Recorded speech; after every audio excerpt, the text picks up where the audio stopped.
ഇതൊരു ശരിയായ നീക്കമായിട്ട് തന്നെയാണ് ഞാൻ വിലയിരുത്തുന്നത്. അതിനൊരു പ്രധാനപ്പെട്ട കാരണം എന്ന് പറയുന്നത്, ഇപ്പോൾ കേരളത്തിൽ BDJS എന്ന് പറയുന്ന ഒരു പാർട്ടി ഉണ്ടാകുന്നു. അത് 2015 ഉണ്ടാകുന്നത്.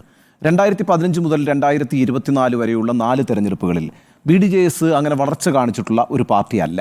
ഇപ്പോൾ 2016 നിയമസഭാ തെരഞ്ഞെടുപ്പിലാണ് അവർ ആദ്യം മത്സരിക്കുന്നത്. ഏതാണ്ട് 36 സീറ്റുകളിൽ NDAയുടെ ഭാഗമായി അവർ മത്സരിക്കുമ്പോൾ 4% വോട്ട് അവർക്ക് കിട്ടി. 4% എന്ന് പറയുന്നത് 36 എന്ന് പറയുന്ന വലിയ ഒരു നമ്പർ ഓഫ് സീറ്റ്സിൽ മത്സരിച്ചതുകൊണ്ടാണ്. എന്നാൽ 2019 വരുമ്പോൾ അവരുടെ വോട്ട് ശതമാനം എന്ന് പറയുന്നത് 1.88 കുറയുന്നു. 4 സീറ്റിലേ മത്സരിച്ചിട്ടുള്ളൂ. 2021 വലിയ പതനമാണ് കാണുന്നത് BDJSൻ്റെ. BDJS അന്ന് 21 സീറ്റിലും കണ്ടാണ് മത്സരിച്ചിരിക്കുന്നത് കഴിഞ്ഞ നിയമസഭാ തെരഞ്ഞെടുപ്പിൽ. അന്ന് അവർക്ക് കിട്ടിയിട്ടുള്ളത് 1.06% ഒരു വോട്ടാണ്. നമുക്ക് 1% വോട്ട് മാത്രമുള്ള ഒരു പാർട്ടിയായിട്ടാണ് BDJSനെ നമ്മൾ കാണേണ്ടത്. എന്നാൽ 2024 സ്ഥിതി അങ്ങനല്ല, കുറച്ചുകൂടി ഇമ്പ്രൂവ് ചെയ്തിട്ടുണ്ട്. 2024 അവരുടെ വോട്ട് ശതമാനം എന്ന് പറയുന്നത് 2.56 അപ്പം ഒരു ചെറിയ വളർച്ച BDJS എന്ന് പറഞ്ഞ പാർട്ടി കാണിക്കുന്നുണ്ട് എന്ന് പറയാം. അത് വളരെ നെഗ്ലിജിബിളായ വളർച്ചയാണ്. പ്രശ്നം അതല്ല. BDJS എന്ന് പറയുന്ന ഒരു പാർട്ടി യഥാർത്ഥത്തിൽ SNDPയുടെ ഒരു പ്രോജക്റ്റ് ആയിരുന്നില്ല.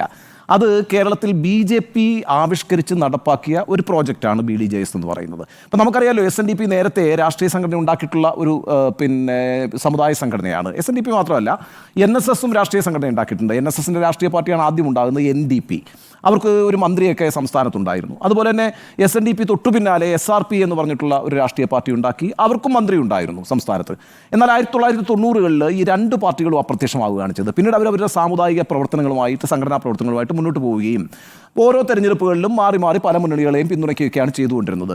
ഇവിടെ BJP എന്ന് പറയുന്ന പാർട്ടി ഒരു പ്രത്യേക ഘട്ടത്തിൽ അതിൻ്റെ വളർച്ച സ്റ്റാഗ്നൻ്റായി മാറി. അതൊരു 11%, 12% മാത്രം വോട്ട് സ്വരൂപിക്കാവുന്ന ഒരു പാർട്ടിയായി ഇങ്ങനെ നിൽക്കുന്ന സമയത്താണ് കൂടുതൽ ഹിന്ദു വിഭാഗങ്ങളിലേക്ക് എങ്ങനെ കടന്നു കയറാം എന്നുള്ളൊരു ആലോചന സംഘപരിവാറും RSSും നടത്തുകയും അങ്ങനെ അവർ ഐഡൻറ്റിഫൈ ചെയ്യുന്ന കേരളത്തിലൊരു വിഭാഗമാണ് ഈഴവ വിഭാഗം എന്ന് പറയുന്നത്. ആ ഈഴവ വിഭാഗത്തിനകത്തേക്ക് ഒരു ഇൻറോഡ് ഉണ്ടാക്കുന്നതിൻ്റെ ഭാഗമായി അത് എളുപ്പത്തിൽ BJPക്ക് നേരിട്ട് ചെയ്യാൻ കഴിയുന്നൊരു കാര്യമല്ല. അപ്പോൾ അവർക്ക് അവിടെ ഒരു ഇൻ്റർമീഡിയറി വേണം. അതാണ് യഥാർത്ഥത്തിൽ ഈ BDJS എന്ന് പറഞ്ഞ സംഘടന. BDJS എന്ന് പറഞ്ഞ സംഘടന SNDP ഒരു രാഷ്ട്രീയ സംഘടന ഉണ്ടാക്കേണ്ട എന്ന തീരുമാനം എടുത്തിട്ട് കൂടിയും പിന്നെ എന്തുകൊണ്ട് BDJS ഉണ്ടായി എന്നുള്ളതിൻ്റെ കാരണം എനിക്ക് വ്യക്തമല്ല. ആ കാലഘട്ടത്തിൽ എന്താണ് വെള്ളാപ്പള്ളി നടേശനും തുഷാർ വെള്ളാപ്പള്ളിയും അനുഭവിച്ചിരുന്ന സമ്മർദ്ദങ്ങളൊന്നും എനിക്കും അറിയില്ല. കാരണം വെച്ചാൽ സമസ്ത മുന്നേറ്റ യാത്ര എന്ന് പറഞ്ഞ് 2015 വെള്ളാപ്പള്ളി നടേശൻ SNDPയുമായി യാതൊരു ബന്ധവുമില്ല ഈ പറയുന്ന പാർട്ടിക്കെന്ന് പറഞ്ഞുകൊണ്ടൊരു യാത്ര നടത്തി ശംഖുമുഖത്ത് ആ പാർട്ടിയെ പ്രഖ്യാപിച്ചതിന് ശേഷം പെട്ടെന്ന് തന്നെ നടക്കുന്ന തെരഞ്ഞെടുപ്പിൽ NDAയുടെ ഭാഗമായിട്ട് അവർ മാറുകയാണ് ചെയ്തത്. 2015 ഡിസംബർ 5 BDJS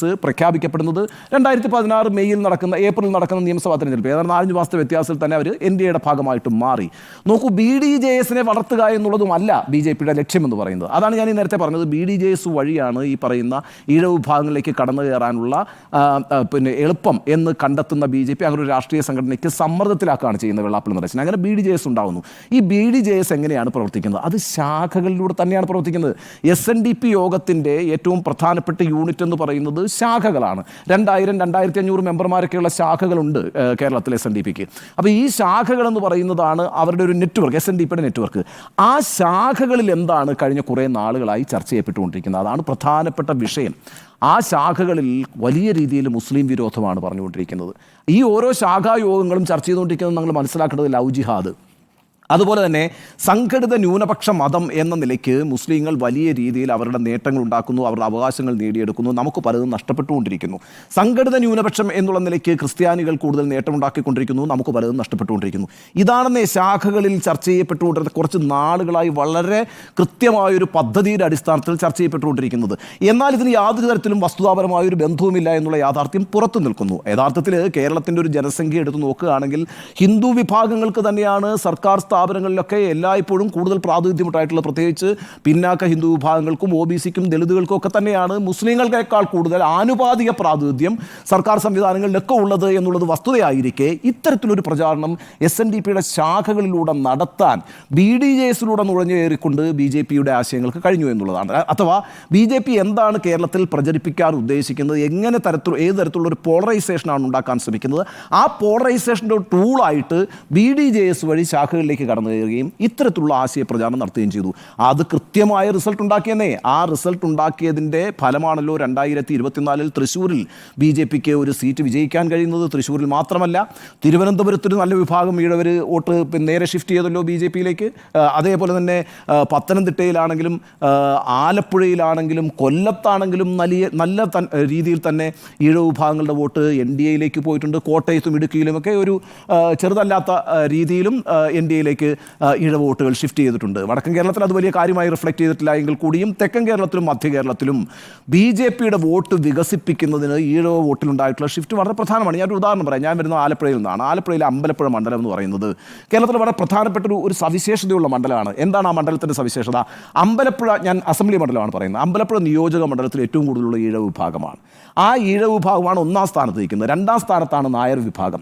3ാം സ്ഥാനത്ത് നിൽക്കുന്നത് ഈ പറയുന്ന പട്ടികജാതി പട്ടികവർഗ്ഗങ്ങളാണ്. 4ാം സ്ഥാനത്ത് ക്രിസ്ത്യാനികളാണ്. 5ാം സ്ഥാനത്താണ് മുസ്ലിങ്ങൾ. 5ാം സ്ഥാനമാണ് ആ നിയോജക മണ്ഡലത്തിൽ മുസ്ലിങ്ങൾ. അവിടെ ആരാ ജയിച്ചിരിക്കുന്നത്? CPMൻ്റെ സ്ഥാനാർത്ഥിയായിട്ടുള്ള H സലാമാണ് ജയിച്ചിരിക്കുന്നത്. H സലാം എന്ന് പറയുന്നത് മുസ്ലിം സമുദായത്തിൽ നിന്ന് വരുന്ന ഒരാളാണ്. ഈഴവർക്ക്, നായർക്ക്, OBC വിഭാഗങ്ങൾക്ക് വലിയ സ്വാധീനമുള്ളൊരു മണ്ഡലമാണ് അമ്പലപ്പുഴ എന്നിരിക്കെ അവിടെ ജയിച്ചു വന്നിരിക്കുന്ന സ്ഥാനാർത്ഥി ഈ പറയുന്ന H സലാമാണ്. അവിടെ ആരാണ് H സലാം തോപ്പിച്ചത്? M ലിജു ആണ്. കോൺഗ്രസിൻ്റെ M ലിജുവിനെയാണ് തോപ്പിച്ചത്. M ലിജു ഏത് കമ്മ്യൂണിറ്റിയിൽപ്പെട്ട ആളാണ്? ഈഴവ കമ്മ്യൂണിറ്റിയിൽപ്പെട്ട ആളാണ്. അപ്പോൾ അതാണ് ആ അമ്പലപ്പുഴ മണ്ഡലത്തിൻ്റെ ഘടന. കേരളത്തിലെ ഏറ്റവും മനോഹരമായ ഒരു സെക്കുലറായ മണ്ഡലം എന്ന് തന്നെ നമുക്കതിനെ പറയാം. പക്ഷേ ഈ 2024 തെരഞ്ഞെടുപ്പിൻ്റെ സവിശേഷത എന്താണെന്നറിയോ? 2024 തെരഞ്ഞെടുപ്പിൽ അമ്പലപ്പുഴ മണ്ഡലത്തിൽ ഓഫ് കോഴ്സ് KC വേണുഗോപാൽ തന്നെയാണ് ലീഡ് ചെയ്തത്. എന്നാൽ BJPയും LDFും 2-3 സ്ഥാനത്തായിട്ട് വന്നു.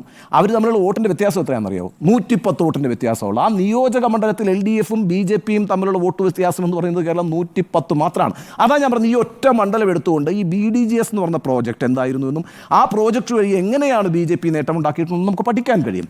അതിന് ഈ പറയുന്ന ശാഖായോഗങ്ങൾ വലിയ രീതിയിൽ ഉപയോഗിച്ചിട്ടുണ്ട്. അതുകൊണ്ട് ഇത്തരത്തിലുള്ള പോളറൈസേഷന്, വസ്തുതാവിരുദ്ധമായ കാര്യങ്ങൾ പറഞ്ഞുകൊണ്ട് വിഭാഗീയത സൃഷ്ടിക്കുന്ന, വർഗീയത സൃഷ്ടിക്കുന്ന ആശയപ്രചാരണം നടക്കുന്ന ഈ യൂണിറ്റുകളിൽ ഇടതുപക്ഷത്തിന് സ്വാധീനമുള്ള ആളുകളുണ്ടെങ്കിൽ അവരെ കാര്യങ്ങൾ പറഞ്ഞ് ബോധ്യപ്പെടുത്താൻ ഇടതുപക്ഷത്തിന് ബാധ്യതയുണ്ടെന്നേ. നമുക്കറിയാമല്ലോ, 28% ആളുകളാണ് കേരളത്തിൽ ഈഴവ വിഭാഗത്തിലുള്ളത്. 28% എന്ന് പറഞ്ഞൊരു വളരെ വലിയ കമ്മ്യൂണിറ്റിയാണ്.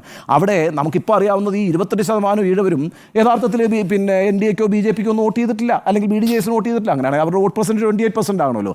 അവർക്കിപ്പോൾ വോട്ട് പെർസെൻറ്റേജ് എന്ന് പറയുന്നത് 2.56% ഒരു പാർട്ടി എന്നുള്ളത് എനിക്ക്. പക്ഷേ ആ വിഭാഗത്തിനുള്ളിൽ നിന്നൊരു നല്ല വിഭാഗത്തെ അടർത്തി BJPയിലേക്ക് അല്ലെങ്കിൽ BJPയുടെ ഹിന്ദുത്വ ആശയത്തിലേക്ക് എത്തിക്കുന്നതിനകത്തൊരു റോൾ വഹിക്കാൻ ഈ ശാഖായോഗങ്ങൾക്ക് കഴിഞ്ഞിട്ടുണ്ട്. അല്ലെങ്കിൽ കഴിഞ്ഞ് കുറേ നാളുകളായി അതിനകത്ത് നടക്കുന്ന ക്ലാസ്സുകളും അതിനകത്ത് നടക്കുന്ന ചർച്ചകളും ഒക്കെ ഇത്തരത്തിലൊരു ന്യൂനപക്ഷ വിരുദ്ധ വികാരവും ഒരു ഹിന്ദുത്വ വികാരവും ഉണ്ടാക്കുന്നതിന് വഴിതെളിച്ചിട്ടുണ്ട്. സ്വാഭാവികമായിട്ടും ആ യൂണിറ്റുകളിൽ അത്തരത്തിലുള്ള പ്രവർത്തനങ്ങൾ നടക്കുന്നുണ്ടെങ്കിൽ അതൊരു വിഭാഗീയ പ്രവർത്തനമാണെന്ന് തന്നെ ഞാൻ പറയും. അതൊരു വർഗീയ പ്രവർത്തനമാണ് എന്ന് തന്നെ ഞാൻ പറയും. ആ വർഗീയ പ്രവർത്തനത്തെ, ആ വിഭാഗീയ പ്രവർത്തനത്തെ പ്രതിരോധിക്കാൻ പുരോഗമന പ്രസ്ഥാനങ്ങൾക്ക് ഉത്തരവാദിത്വം ഉണ്ടെന്നേ. ആ ഉത്തരവാദിത്വം CPM ഏറ്റെടുക്കുന്നുണ്ടെങ്കിൽ നല്ലതാണ്. ഞാൻ വിചാരിക്കുന്നില്ല ഈ പറയുന്ന BJP ഉടനെ തന്നെ SNDPയിലെ ഈ പറയുന്ന ഇടതുപക്ഷ അനുഭാവികളെല്ലാം കൂടി കൂട്ടിച്ചേർത്തുകൊണ്ട് CPM യോഗം നടത്താനൊന്നും പോകുന്നില്ല. CPM ആ ശാഖായോഗങ്ങളിൽ പോകുന്ന CPMൻ്റെ പ്രവർത്തകരായിട്ടുള്ള ആളുകളെ ഇത്തരത്തിലുള്ള ആശയപ്രചാരങ്ങളെ പ്രതിരോധിക്കാൻ വേണ്ടി ആവശ്യപ്പെടുമെന്നുള്ളതാണ്. അങ്ങനെ ആവശ്യപ്പെട്ടിട്ടൊരു ചർച്ച നടക്കട്ടെ, സംവാദം നടക്കട്ടെ. ആ സംവാദത്തിൻ്റെ അടിസ്ഥാനത്തിൽ വസ്തുതകൾ ആളുകളെ ബോധ്യപ്പെടുത്തട്ടെ. ആ വസ്തുതകൾ ബോധ്യപ്പെടുത്തുന്നത് വഴി ഈ ഷിഫ്റ്റിനെ പ്രതിരോധിക്കാൻ ഒരു പരിധിയോളം കഴിയും. പക്ഷേ അപ്പോഴും ഞാൻ പറയുന്നത് അതൊരു പരിധിയോളം മാത്രമേ സാധ്യമാകൂ. പ്രധാനപ്പെട്ട പ്രശ്നം ഇവിടെ സ്മൃതി ആശയപരമായ ഒരു ഷിഫ്റ്റ് നടന്നിരിക്കുന്നു എന്നുള്ളതാണ്. അത് ആ കമ്മ്യൂണിറ്റിക്കകത്ത് വന്നിരിക്കുന്ന വർഗ്ഗപരമായ വ്യത്യാസമാണ്. സ്വാഭാവികമായിട്ട് നമുക്കറിയാമല്ലോ, നമ്മളൊരു ജനാധിപത്യ സമൂഹത്തിലാണ് ജീവിക്കുന്നത്. ഇവിടെ ജനാധിപത്യ നിയമങ്ങളാണ് പ്രാവർത്തികമായിരിക്കുന്നത്. ഇപ്പോൾ തൊട്ടുകൂടായ്മയില്ല, തീണ്ടിക്കൂടായ്മയില്ല, അത്തരം പ്രശ്നങ്ങളൊന്നുമില്ല. മനുഷ്യരും ഈ പറയുന്ന ജാതിയുടെയോ മതത്തിൻ്റെയോ പേരിൽ അകറ്റി നിർത്തപ്പെടുന്നില്ല. അങ്ങനെയൊന്നും പിന്നെ എന്താ പറയുക, പഴയതുപോലെ ചാളയിലും കുടിലും താമസിക്കുന്ന അവസ്ഥയൊന്നുമില്ല. സാമ്പത്തികമായി തന്നെ അവർ ഉന്നമനം പ്രാപിച്ചിട്ടുണ്ട്, നല്ലൊരു ശതമാനം ആളുകൾ. അപ്പോൾ സാമ്പത്തികമായി ഉന്നമനം സംഭവിച്ചിട്ടുള്ള ആളുകൾക്ക് ഒരു സോഷ്യൽ ഐഡൻറ്റിറ്റിയുടെ പ്രശ്നം വരുന്നുണ്ട്. ആ സോഷ്യൽ ഐഡൻറ്റിറ്റി എന്ന് പറയുന്നത് എന്താണ്?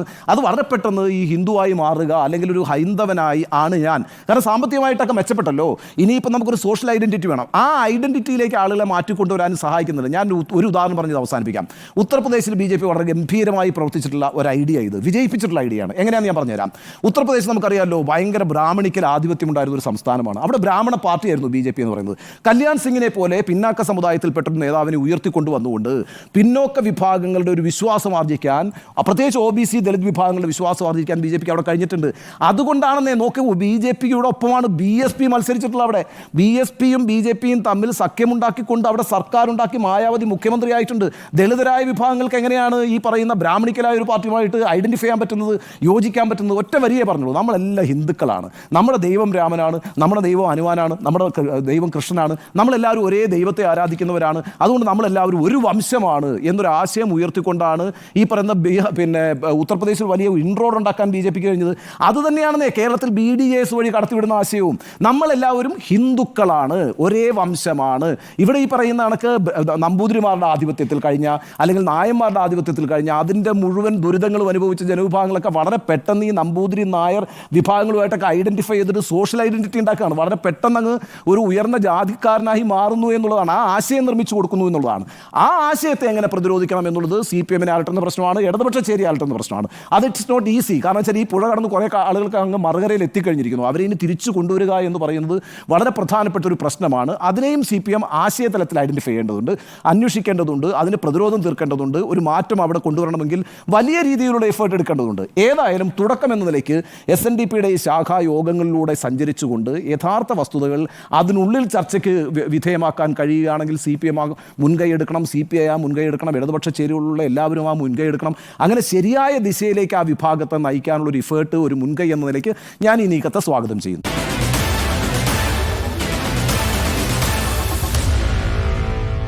Meet the editors.